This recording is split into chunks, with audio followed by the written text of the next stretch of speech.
Hi, you guys. So I don't often ask this because I figure the people who want to will. But if you guys don't mind, if you have purchased on Kindle or paperback on Amazon one of my books, or if you just read them for free in the PDF on academia.edu, if you guys wouldn't mind leaving reviews for my books, I would really, really appreciate it very greatly. They help me understand kind of where I'm at, what people are looking for, information that I maybe should have included and didn't. One such was left on Daniel's 70 weeks. And I don't mind reviews that aren't 5 stars, don't get me wrong. But this person bought the book and then returned the book and then left a review saying that I didn't explain something that was like literally the fundamental part of the book. So I did explain it. But for those who might have missed it, or if I didn't explain it well enough, which is always possible, then I'm going to explain it here. And this is the division between the 7 weeks and the 62 weeks in Daniel 9. So the review says, very precise except.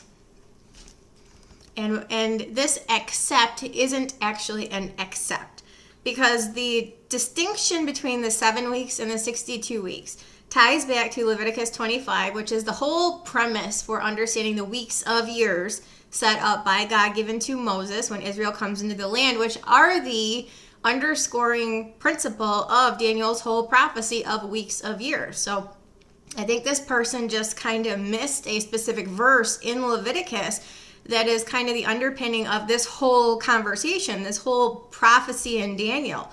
And that is that weeks of years are periods of 7.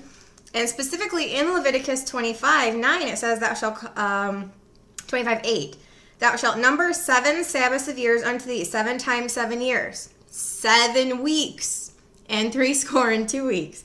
So then the space of 7 Sabbaths shall be unto thee 49 years. So people wonder why there's a distinction in Daniel's prophecy in Daniel 9. It says, know therefore and understand that from the going forth of the commandment to restore and to build Jerusalem unto the Messiah the Prince, there shall be 7 weeks and 62 weeks. The reason that Daniel separated the first 7 weeks is because it helps you understand that he's referring to Leviticus 25's weeks of years, where there is a specific instruction given to count 7 Sabbaths of years. Therefore, in Daniel's prophecy, he's counting 7 Sabbaths of years. There shall be 7 weeks, 49 years, and 62 weeks. Now people say, what major thing happened between the two? Nothing. It's just tying back to Leviticus 25:8, helping the reader understand that Daniel is talking about the weeks of years that were established in Leviticus. Why is that important? Because Joshua 4 gives you the precise starting point for every single week of years possible.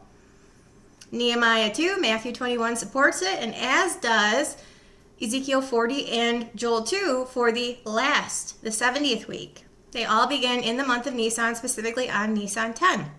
You learn that from Leviticus and from Joshua when they start. But the underpinning, the whole underpinning for Daniel's prophecy is that they're weeks of years. Again, commanded to be celebrated when they come into the land, and that was pinpointed in Joshua 4:19.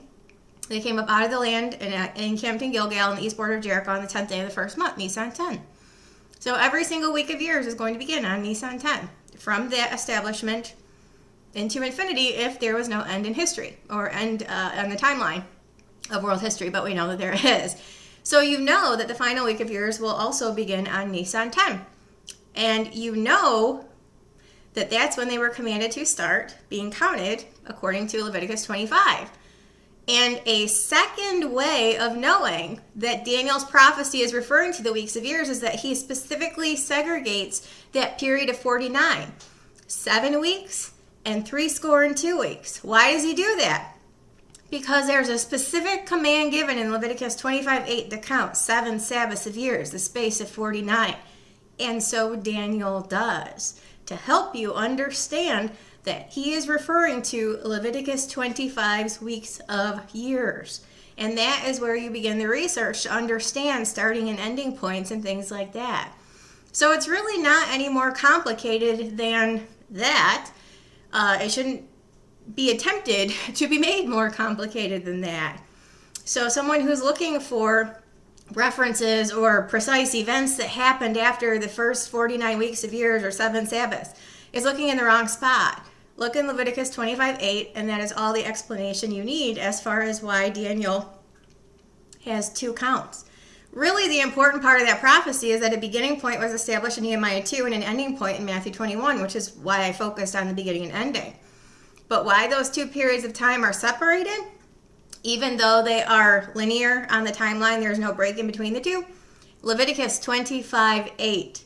Daniel tells you in multiple ways that he's referring to Leviticus 25 in his weeks of years prophecy, and that is one of the ways.